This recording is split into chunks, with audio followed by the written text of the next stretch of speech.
attendez, messieurs, il faut pas mélanger des pommes et des poires. Bah oui, je vous force pas. Plus on est, plus c'est drôle en fait. L'important c'est de partager ce moment. Je crois que oui. Ce serait bizarre. C'est génial. Ça, je pourrais en écrire tout un livre. L'invité du matin.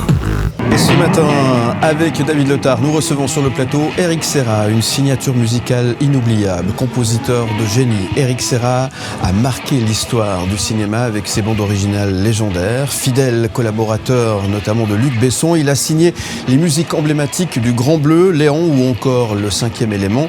Mêlant orchestration puissante et sonorité électronique, son style unique a redéfini la musique de film et continue d'inspirer les nouvelles générations.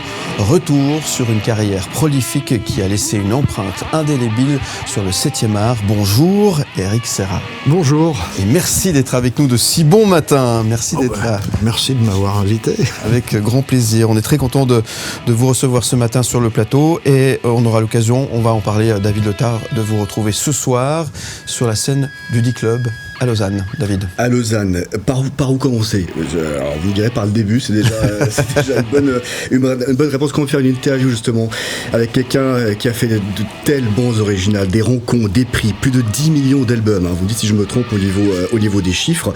Un monstre sacré de la musique est avec nous et on est très contents. Et moi j'ai envie de commencer par le début.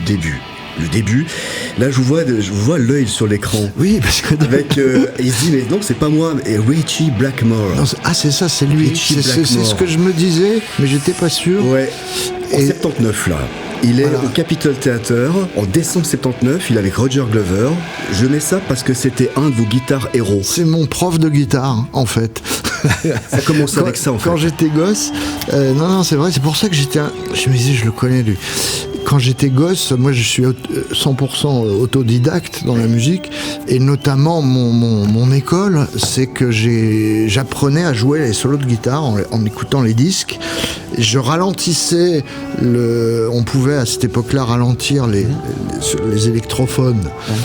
Si on mettait un 33 tours en 16 tours, c'était donc demi-vitesse en fait. Ça fait en musique, la demi-vitesse, ça descend d'une octave, tout simplement. Donc ça reste dans la même tonalité. Et ça permet d'entendre beaucoup mieux les phrases, plus précisément. Et lui, mais j'ai décortiqué toute sa carrière, enfin en tout cas tout Deep Purple. Ça a été mon premier prof de guitare et je savais jouer tous ces solos de guitare, j'étais archi fan. Parce que c'était à la fois un des rares guitaristes rock avec une formation classique, donc c'était rock mais très lyrique en même temps, très harmonieux. Et c'est ça que j'aimais beaucoup en lui, un peu d'ailleurs pour les mêmes raisons que ensuite mon guitariste héros principal, c'est Jeff Beck.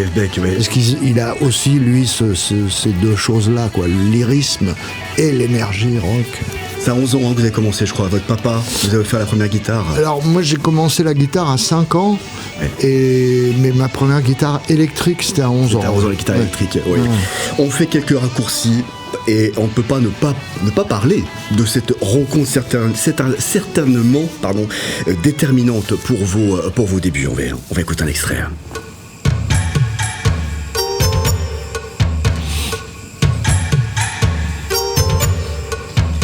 Là, on est 1981. Jackie Gelin. Ce morceau, 83 probablement. 83 celui-là ? Ouais. Alors moi j'étais 81, 83, on doit la rencontre. La rencontre c'est 81. Ouais. J'ai commencé à jouer avec lui à 81. Mais ça c'est l'album Aïe, je crois. Et c'est un morceau que j'ai coécrit avec lui. Ouais. C'est Coup de Lune. Et du coup, ça doit être 83 ou... Ouais. Et là, vous êtes resté un moment avec lui. C'était une belle collaboration, en fait. Vous avez beaucoup appris, là. Oui. C'est ma période, la période favorite de ma vie. Ouais. Je suis resté 7 ans avec lui, dans son groupe. Et il m'avait nommé chef d'orchestre très, très rapidement, d'ailleurs, au bout de 3 semaines. Et pour moi, c'était un truc dingue parce que j'étais très jeune. J'ai commencé à jouer avec lui, j'avais un peu moins de 21 ans. Et tout le groupe, c'était des vieux de 30 ans. Et du coup, c'était des espèces de vieilles rockstars, quoi, tous. Et vraiment, c'était des rockstars, c'était pas de la variété, quoi. Et du coup, moi, me retrouver déjà à jouer avec eux.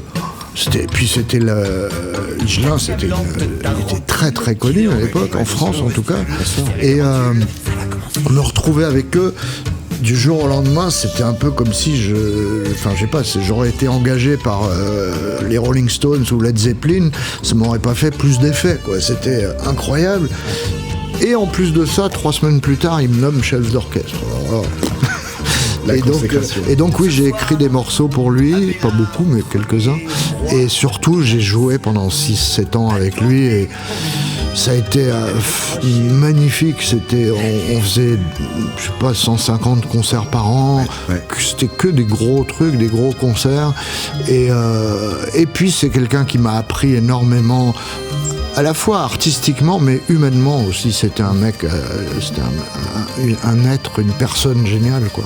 Et puis un travail qui se fait, on va en parler dans un instant. Si je vous parle de Christophe Lambert, si je vous parle d'Isabelle Adjani, il y a Luc Besson. C'est la suite. On va parler du concert aussi, événement qui aura lieu ce soir. C'est à suivre. Mais attendez, messieurs, il faut pas mélanger des pommes et des poires. Bah oui, bah, je vous force pas. Plus on est, plus c'est drôle en fait. Les porteurs, c'est de partager ce moment. Je crois que oui. Mais ce serait bizarre. C'est génial, ça, je pourrais en écrire tout. L'invité du matin. Il sera ce soir sur la scène du D-Club à Lausanne. Eric Serra est notre invité ce matin. On va plonger dans les souvenirs. Alors là c'est terrible parce que là ça commence avec ce titre. Moi j'ai déjà les frissons, hein, oui. Parce que forcément ça me fait penser à Subway, une bande originale du film Subway évidemment. Et d'ailleurs vous jouez Enrico, un petit rôle hein, dans le film, ouais. Dans le clip. Il y a Jean Reno aussi à la batterie. Ouais, c'est ça.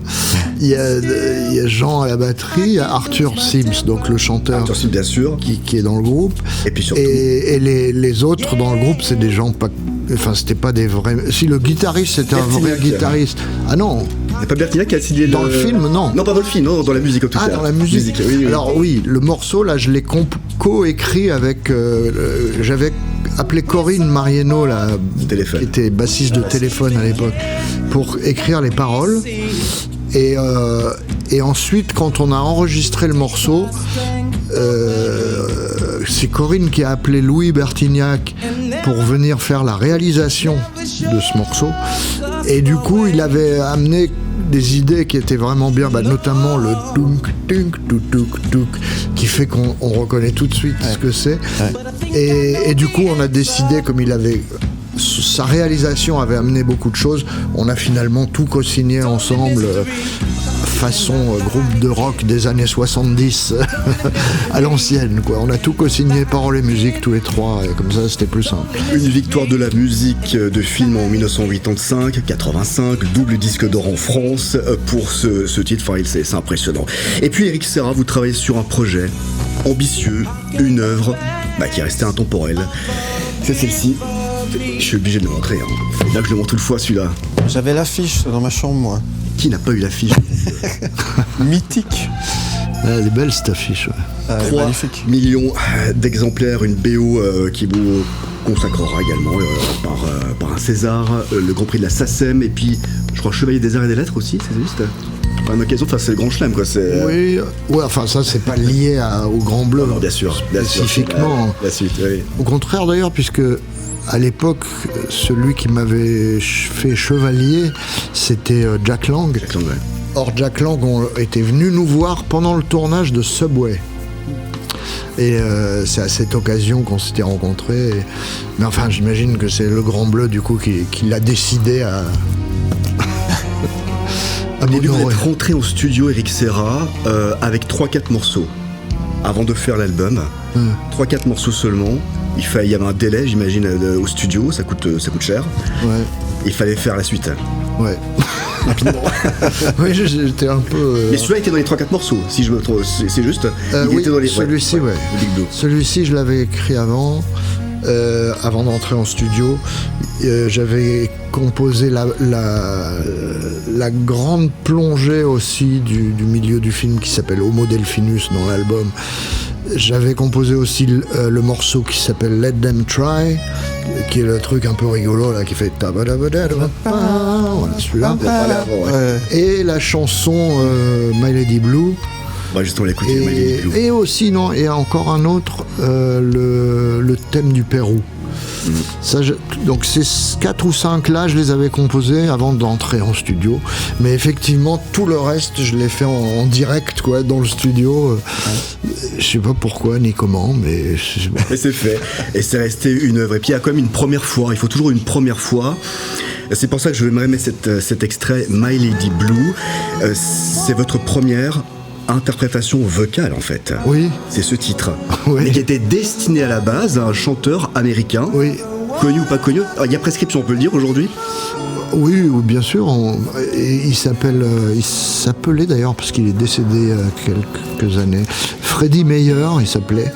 C'était un Américain qui vivait à Paris et avec qui je jouais régulièrement, puisque on jouait tous les deux dans un groupe qui s'appelait Chance Orchestra, qui était un groupe de rhythm and blues de reprises, qui jouait que du James Brown, Aretha Franklin, ce genre de truc.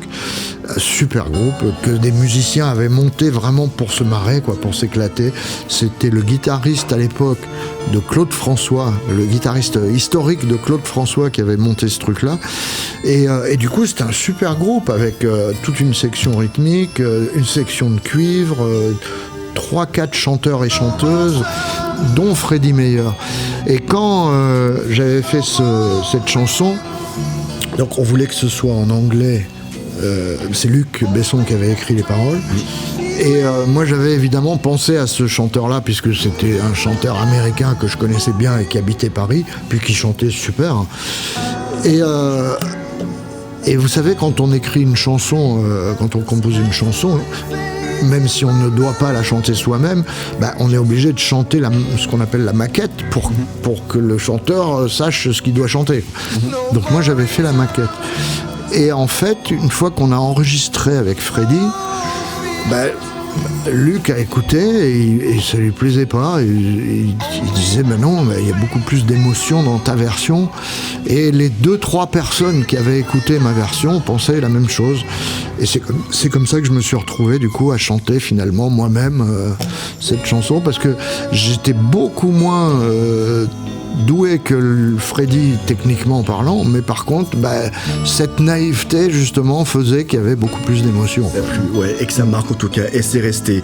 Vous continuerez votre collaboration bien sûr avec Luc Besson, composant les musiques de Nikita, Atlantis, Léon. Vous avez gagné des nouvelles victoires de la musique, et puis vous signerez ensuite la bande originale de James Bond, GoldenEye, avant de retrouver votre réalisateur fétiche pour le 5e élément. Et en 98, vous sortez le premier album solo. Là aussi, j'ai envie qu'on fasse un petit focus là-dessus. Il s'appelle Eric Serra.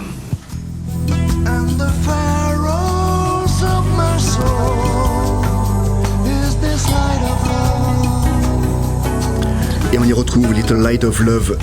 En fait, la bande originale du 5e élément. Je crois que c'est la dernière piste de l'album solo. Oui, mais en fait, c'est le contraire. C'est-à-dire que ce morceau, je l'avais fait pour mon album solo. Ouais. Et il était déjà prêt. Mon album solo, en fait, était déjà prêt avant le 5e élément. Mais comme il était prêt vraiment juste avant, je l'ai mis en stand-by, j'ai fait la musique du 5e élément. Ouais. On a du coup pris cette chanson pour la mettre dans le 5e élément, parce que Luc voulait la mettre dans le 5e élément.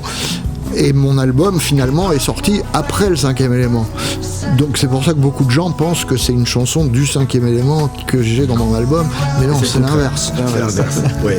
J'ai quand même l'impression, Eric Serra, que vous avez pratiquement tout fait, tout vécu. On n'a pas encore vu toute votre carrière, là, c'est hallucinant. Est-ce qu'il y a quelque chose que vous regrettez? Est-ce qu'il y a quelque chose que vous aimeriez absolument faire, que vous n'avez pas fait encore? Je sais pas, quelque chose qui vous vient comme ça. Il y en a des milliers des choses. Parce que c'est drôle que vous me disiez ça, parce que moi je culpabilise tout le temps. J'ai toujours l'impression que je fous rien et que j'en fais. Enfin oui, que mais c'est vrai, hein. Mais parce que c'est la réalité. Oui, alors j'ai fait pas mal de choses parce que je suis pas tout jeune, mais je connais des gens qui font beaucoup plus que moi. Quand je vois, ne serait-ce que Luc Besson, je vois ce qu'il abat comme somme de travail, c'est impressionnant. Moi, je travaille, mais 10 fois moins que lui, peut-être 100 fois moins que lui, je sais pas. Et du coup, j'ai plein de choses effectivement que je n'ai pas encore faites et que je rêve de faire et que j'aurai probablement pas le temps de tout faire, mais... Comme un album solo qui devrait peut-être bientôt sortir. Ça quand même, il y en a un qui s'apprête à sortir normalement à la fin de l'année là, mais qui ne sera que mon 2e album solo. Donc vous voyez, je fais pas grand chose parce que je n'aurais fait que 2 albums solo. Et le reste, vous êtes modeste. Oui, mais même le reste, j'ai fait. Alors même le reste, j'ai fait, je sais pas combien, mais j'ai dû faire entre 20 et 30 musiques de film, pas plus. Ce qui est rien du tout. Vous regardez les industriels de la musique de film comme Hans Zimmer, il en fait 20 par an. Moi j'en ai fait même pas 30 dans toute ma vie. Ouais, sauf qu'on se souvient des vôtres, pas forcément de toutes celles de Hans Zimmer. C'est moi qui le dis. Vous serez en concert ce soir au D-Club de Lausanne, on l'avait déjà annoncé, on l'annonce vraiment encore, c'est un événement. Vous serez accompagné du Eric Serra Group, c'est évidemment immanquable. En fait vous avez un peu revisité les musiques de films, c'est ça, mais un peu d'une autre manière. Oui, c'est ça. En fait, c'est à la fois c'est jazz, pop, rock, je sais pas comment appeler ça, mais si vous voulez, vous faites un triangle entre Weather Report, Magma et Pink Floyd, et on est quelque part là-dedans, quoi. Quelque part là-dedans, et on se réjouit. Ce sera au D-Club de Lausanne, et puis une dernière date, c'est le lendemain, le samedi justement, il y aura une rencontre à l'EJMA, toujours dans le cadre des rencontres 7e art. Rendez-vous à 14h pour prendre votre billet. Là aussi, c'est immanquable pour rencontrer Eric Serra et pour vous inscrire. Merci beaucoup Eric Serra d'être venu nous parler avec une telle, je dirais, humilité, simplicité de vos œuvres. Elles sont là quand même, et votre travail, bravo. Ouais. Merci à vous. Bravo. Et on vous souhaite évidemment un excellent concert ce soir au D-Club de Lausanne et demain à l'école de jazz et musique actuelle à l'EJMA évidemment. Merci en tous les cas, c'était un vrai plaisir de vous rencontrer ce matin, même si tôt le matin. Ouais, merci beaucoup de je peux aller me recoucher maintenant. Vous pouvez vous recoucher. Soyez en forme ce soir s'il vous plaît Eric. Merci beaucoup. On vous retrouve évidemment en podcast et en image sur le site mlemedia.ch. Vous restez avec nous, on est ensemble jusqu'à 10h. A tout de suite sur M et Canal+. Où tu veux.